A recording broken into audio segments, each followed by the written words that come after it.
Right. ఇంకా India కూటమి నాయకులు ఢిల్లీలో సమావేశమయ్యారు. ఈ సమావేశంలో ప్రధానంగా ఉపరాష్ట్రపతి అభ్యర్థి ఎంపికపై చర్చిస్తున్నారు. ఇప్పటికే ఎన్డీఏ కూటమి తమ అభ్యర్థిని ప్రకటించిన నేపథ్యంలో ప్రతిపక్షం కూడా తన అభ్యర్థిని ప్రకటించే దిశగా ఆలోచిస్తోంది. మహారాష్ట్ర గవర్నర్ సిపి రాధాకృష్ణన్ను ఎన్డీఏ ఉపరాష్ట్రపతి అభ్యర్థిగా నిలపగా అతనికి పోటీగా సరైన వ్యక్తిని ప్రతిపక్షం ముందుకు తేవాలని ప్రయత్నంలో ఉంది. అయితే ఇటీవల నోట్ల చోరీ అంశంపై జరిగిన పరిణామాలపై కూడా ఈ భేటీలో చర్చించే అవకాశం ఉంది.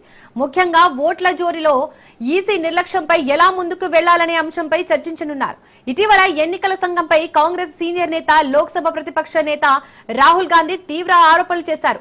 ఎన్నికల అనంతరం కేవలం 45 రోజుల్లోనే ఎన్నికల డేటాను డిలీట్ చేయడంపై ఆయన ప్రశ్నల వర్షం కురిపించారు. ఈ నేపథ్యంలో ప్రధాన ఎన్నికల కమిషన్ పై అభిశంసన తీర్మానం పెట్టాలని ఇండియా కూటమి నేతలు భావిస్తున్నారు.